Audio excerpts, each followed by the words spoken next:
চা খাওয়া শেষে আমি আসলাম, আসলে এখানকার একটা জিনিস দেখলাম, হাঁসের সিস্টেম দেখলাম। রাজহাঁসের সমতুল্য, এটা দেখতে অনেক সুন্দর।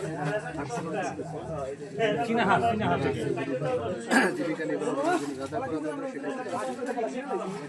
আমার এই পাশে দেখেন পাহাড়ের সিঁড়ি, ঘুরে আনাম না পাহাড়ের সিঁড়িতে যে উপরে করে উপরে উঠবেন নাকি? হ্যাঁ, পাহাড়ের চূড়ায় তো দেখতে পাচ্ছি যে এত সুন্দর প্রাকৃতিক পাহাড়। আমাদেরকে শোন দেখাচ্ছে প্রাকৃতিক পাহাড়, অনেক সুন্দর পাহাড়। উপরে উঠতে অনেক কষ্ট, সেই জন্য উপরে উঠবো না, আপনাদেরকে দেখাচ্ছি। পাশে অনেক পাহাড়, অনেক কিছুতে প্রাকৃতিক সৌন্দর্য দেখতে খুবই সুন্দর লাগছে। আসেন মামা, তো এখন আমরা এই দিকে যাব। আমাদের এদিকে একটা রোড দেখা যাচ্ছে, যে আমরা স্কুল দেখাচ্ছিলাম। দিদি এ পাশে কি স্কুল আছে, বাচ্চাদের স্কুল? আমরা এখন স্কুলের দিকে যাবো, যেখানকার লোকজন বা ছেলে পেলে যারা আছে স্কুলে কীভাবে পড়াশোনা করে সেটাই আপনাদের দেখাবো। যদিও আজকে শনিবার, স্কুল বন্ধ, তারপরে দেখাবো যে স্কুলের পরিবেশ, রাস্তাঘাট কীরকম সেটা আপনাদের মাঝে তুলে ধরবো। দেখুন, রাস্তাঘাট ইটের সোলিং করছে এখানকার গ্রামের ভিতরে, যদিও রাস্তাটা দেখাচ্ছি আপনাদের, রাস্তাটা ইটের সোলিং করা।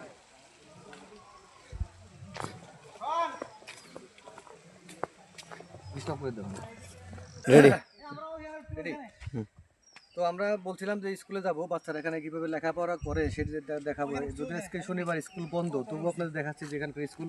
তার আগে একটা জিনিস বলবো, এখানকার যে তামাক চাষগুলো করা হয় সেই তামাক চাষগুলো এখন দেখাবো আপনাদের।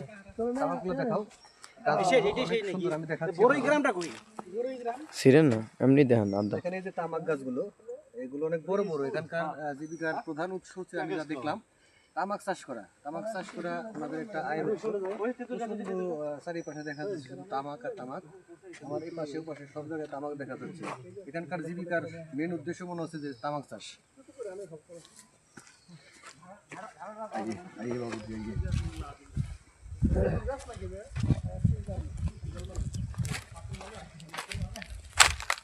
রেডি। এই হচ্ছে আদিবাসীদের স্কুল। আমরা বলতেছিলাম যে এখানে দেখাবো আপনাদের স্কুলটা, ঘুরে ঘুরে দেখাবো।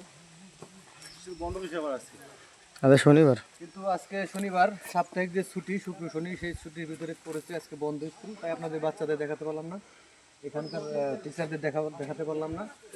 স্কুলটা মনে হচ্ছে দেখে আধুনিক, নতুন করে করা হয়েছে। এই হচ্ছে এখানকার বাচ্চাদের লেখাপড়ার অবস্থা। রেডি। এখানে যে স্কুল দেখালাম, সেই স্কুলের পাশে একটা বড় তেঁতুল গাছ, দেখেন অনেকগুলো তেঁতুল।